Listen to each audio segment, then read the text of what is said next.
Hello everyone and welcome back to another Madman commentary video, this time for episode 4 of Witch Hunter Robin. So this episode opens with a nice montage in a park, very idyllic, church in the background, dogs playing. Everything's going pretty well. There's even a guy who brought a straight up bassoon, double bass type of thing into the woods. I don't know, I'm not a musician. He brought a giant ass wooden bass. That's how calm and idyllic things are. Oh, but are they? Turns out there's a corpse wearing a Rolex, hidden in the bushes. Ooh. And then we have a raven's eye. Ooh. Some dark portents ahead. And then we cut to Robin taking off her glasses. And Amun is saying, "Your eyesight's not as accurate as it should be." And it's creepy again, because, personally, Robin resembles this chick I had a crush on in high school who had really bad eyesight. And the fact that Amun is giving her glasses, kind of interesting. For me. Not for you, though. You have no context for what I've just told you, so what I've said might as well have been meaningless drivel. Rubber banding back to the actual show as we watch the credits again, which I am going to do for each episode, because they're great. I want to talk about Amun's name, because Amun, or Amun, is a very high-up deity in Egyptian mythology. He is characterized as a sort of king of the gods figure. Depending on how you interpret Egyptian mythology and religion, that's not literal. He's not the highest god. In a polytheistic society, that's difficult to determine. Some gods are above others in certain contexts and below them in others. But, again, it's interesting. We have this character who has this name, and then we have our main character, Robin. And I don't really want to get into the meanings behind the name Robin. That's a very distant thing from Amun. If you're going to compare the two names, it's kind of pointless because they're so separated. But Robin means a bright person, if you want to go full Jungian symbolic about the name, which makes sense because this character is gifted with fire magic in the context of this show. She has some sort of bright ability. So, all that shit aside, we have our Amun character rejecting this chick's advances. She wants him to come up to her apartment. She wants to fuck him. And he's like, no, I'm not interested. I'd rather go for the 16-year-old girl in this anime context. The Japanese audience will be much more pleased if I'm attracted to someone half my age. But really, he might be refusing her advance because he doesn't want to make things awkward for Robin. He doesn't want to involve himself with Robin's roommate. Again, there's a lot that's not spoken in this series. There's a lot that's not said. Despite the fact that it was sort of neutered by 4Kids and Funimation and Sunrise for a much younger audience than I'm sure it was intended for, the adult themes shine through in this because you have these character interactions that are,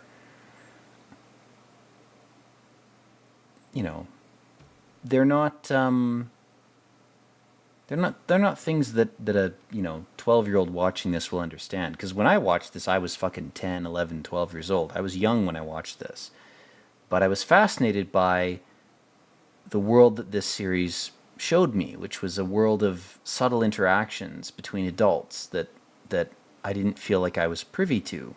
So it was an interesting kind of window, like this church window here, with this ambiguous double half cross, which is neither an inverted cross nor a true one. It's kind of in between. Isn't that interesting? Anyway, my point is, I was fascinated by this series because I always felt immature relative to my peers.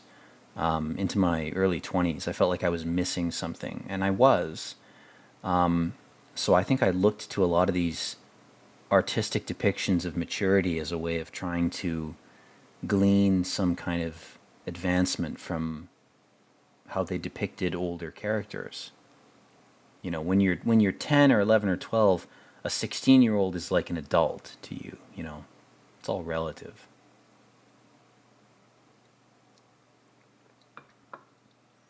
And so again, we have this painter that we saw a very brief glimpse of. And Robin has discovered her.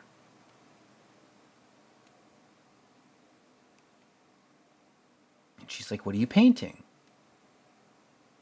And this painter sort of deflects. She's like, "Well, I'm more curious about who you are because you're curious about me. You know, the fact that you're drawn to my work is more interesting to me than my work. Any artist is more flattered by someone who wants to understand their work than they are by the work itself."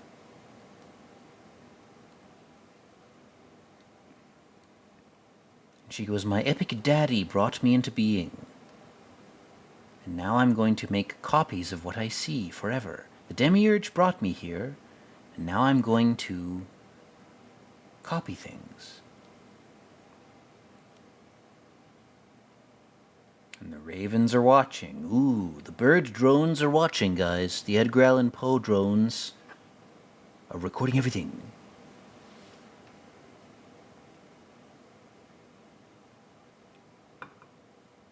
And Hitler guy is like, "The Egyptian god Amun has just messaged me with an epic task for you. You need to go over these case summaries, and also we're reusing a shot of our epic hacker guy here." There's so many reused shots in this, man. You know what? I should stop disparaging the series because the balls to advance this weird-ass narrative, despite lacking funding, I gotta give them props for that.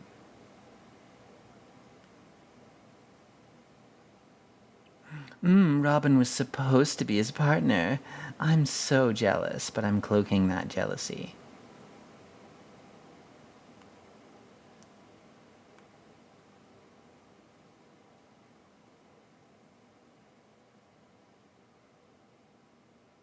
And she's got this fucking floppy disk. My god, this series is so dated, man. Not a bad thing, it's just, it's so fucking obvious.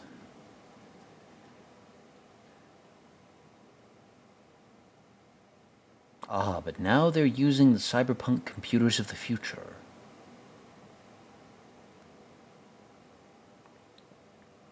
This guy's like, "These cases are pretty fucked up."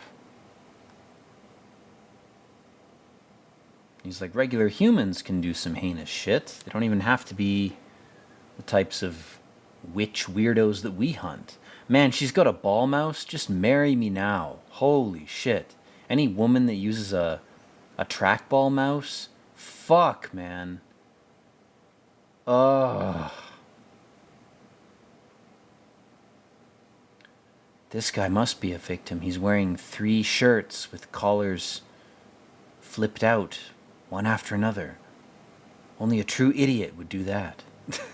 Only a fashion idiot would risk that.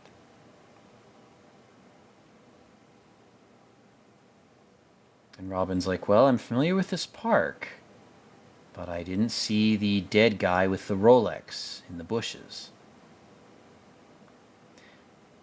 And I like that she identifies with this hacker guy who's kind of a homebody nerd, but they don't force a romance between the two. It's just that they have equivalent autism. Like they're both in their own element here, you know, doing research in a building. Like that's just what they do.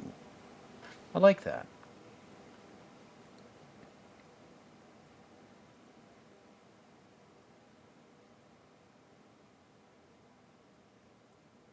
And this older woman, you know, again, I'm gonna sort of gloss over names in this.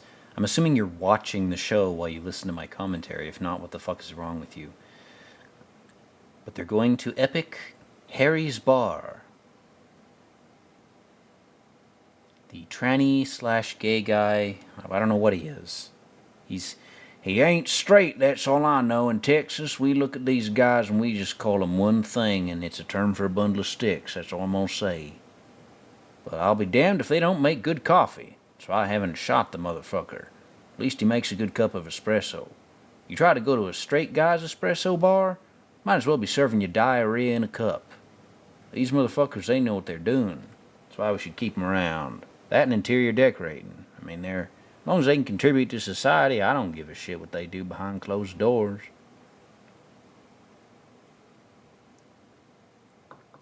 Anyway, Robin's a bit anxious about these epic glasses that Amun has recommended she wear. I love the awkward pauses in this, man. Again, they're very human. This series doesn't bombard you with constant dialogue. It's not like Sword Art Online or Naruto, where it's like, we're always saying things and blah, blah, blah. It's like, it gives you a chance to actually interpret the characters' facial expressions, as minimal as they are, and as crude as the animation is, especially by modern standards. At least the series tries to elevate them to the point where you might want to interpret them, you know?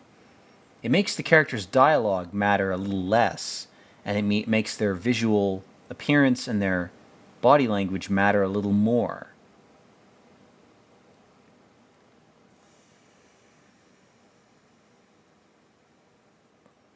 Again, it's more like a comic book, it's more like a manga.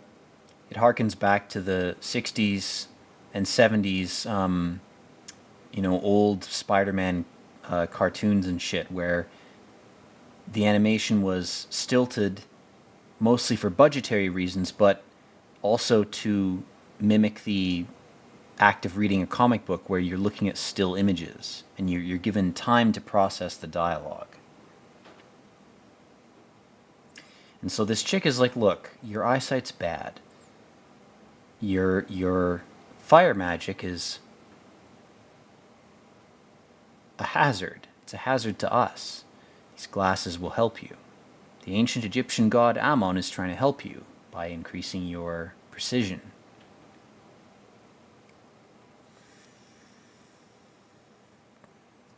And going back to the plot of the film, we have this artist chick who's beset by ravens. Ooh, they're eating garbage. Ravens will do that. You shouldn't be that shocked by it. But she is. She's got some PTSD involving ravens. She says something to them. She tries to cast a spell. Who knows if it works? We don't know. But Robin is coming back to the same park. She hasn't quite come to terms with the fact she has bad eyesight. Again, for personal reasons, the girl I had a crush on in high school had really bad eyesight and looked like this character. So, that's probably the reason I'm doing this commentary at all. But, whatever. I still think, independent of that personal shit, this series is very good. It does some interesting shit with witchcraft lore, and it's another example of Japan being fascinated with Western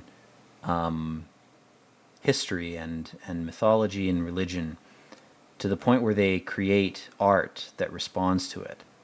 And Japan has done really the best job of responding to Western colonial imposition, really of any society. Like they've basically said, we'll absorb some of it and we'll reflect the rest back at you in a weird way. And it's kind of genius. Collectively as a people, they've looked at Western philosophy, mythology, religion, whatever they've come into contact with as a result of trade being opened up between the West and Japan. And they've said, some of this we like, and we're going to absorb it. We're going to take it from you and integrate it into our culture. Other aspects, we're just going to create beautiful mirrors for you to look at yourself. I mean, that is so genius. It's almost inhuman, you know.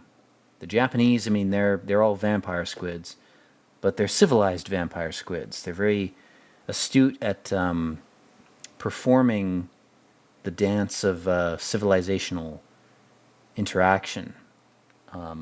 They create things that are beautiful, despite whether or not you agree with the Japanese perspective or not. The products they've created as a result of that contact are so refined at their best. I mean, there's a lot of crap they've made, sure, but the best things they've made, they hold up a mirror to the West in a way that is beneficial to both the Japanese and the West. They're mutually beneficial artistic products, which is an enviable thing. That is a very rare thing. So, rubber banding back to the show, these corpses that have turned up in this park, they didn't resist. They seem to have just dropped dead in a creepy, black magic, witchy kind of way.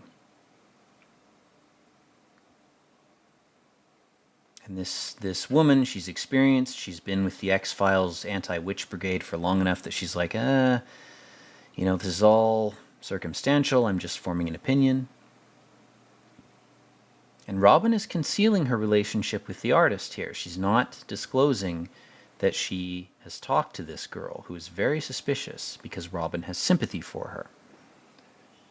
And none of this is spelled out for you. You know, none of this is exposition dumped. That's part of the reason I still respect this series.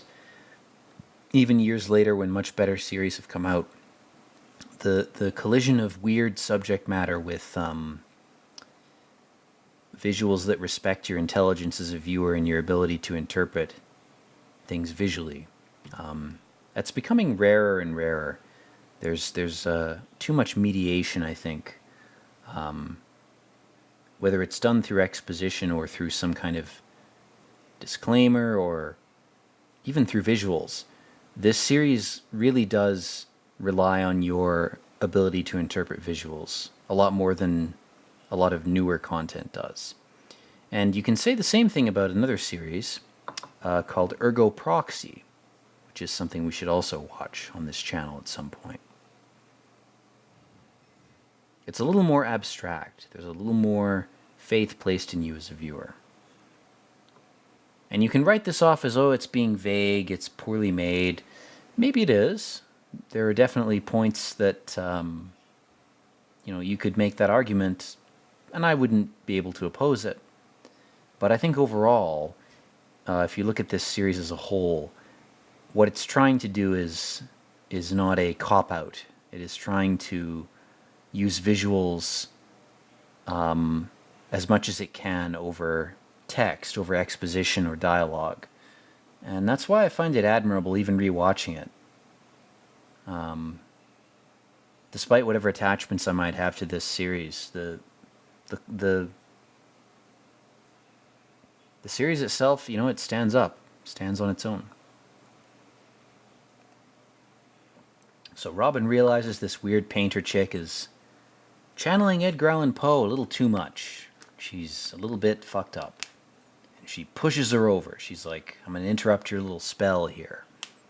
Again, we see her mouth moving, but we never see what she's saying. We just know that Robin interrupts her.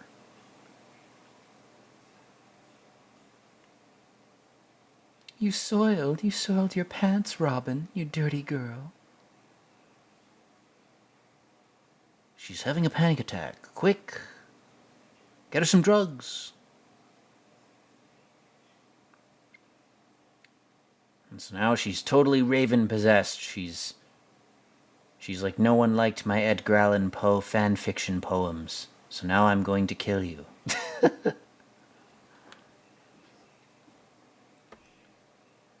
Oh god, the way her head turns in that? Fuck, that's creepy, man. And again, Robin's trying to use her fire magic, but she doesn't have her glasses on. She has a -16 prescription, very debilitating. You gotta put some glasses on for that.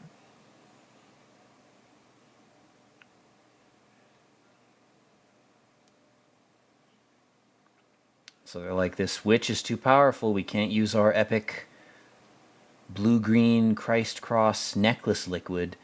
We're gonna have to immolate. We're gonna have to cremate. We're gonna have to oven this chick. And finally, Robin swallows her fucking cold psychopathic pride and puts her fucking glasses on and is able to see this witch. Use her powers. There she goes. Good girl. Light her hands on fire. That's the trick. This chick's already cooked. The fire is just a formality at this point. She's already fucked. And of course, Amun shows up when he's not needed. Unnecessary backup. But, you know, it's good he showed up. Doing his job.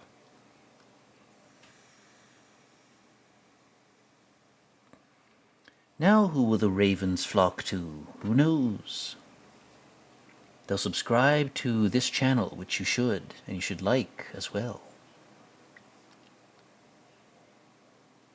They put her in these creepy fucking David Cronenberg. It isn't even like alien or steampunk or anything. It's David Cronenberg. That's the aesthetic I've been trying to pinpoint that this series uses.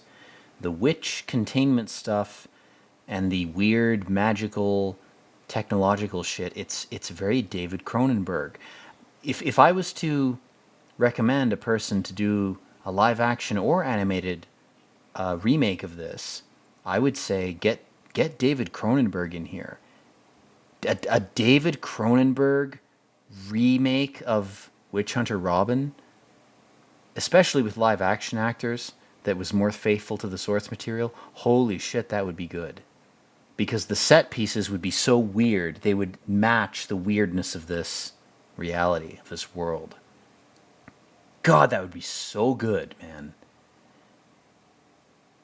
Get that one actress who looks like an alien. What's her name? Anna Taylor-Joy, I think. Get her to play Robin. And, yeah. Get David Cronenberg to design the anti-witch machinery. That would be fucking amazing. Anyway, guys. Credits are rolling, so I'm going to end the recording here. I do hope you've enjoyed this episode, and hopefully, overall, this indulgent revisiting of one of my favorite childhood animes. I still think this holds up. It's not perfect. It's probably the most scuffed and flawed thing that I'll ever do a commentary on this channel, but I think it still has merit. I think it should be remade. My commentary will have no effect on that, whether that happens or not, but fuck it. I enjoy it anyway. Anyway, I hope you're doing well, hope your family's doing well, and as always, peace out.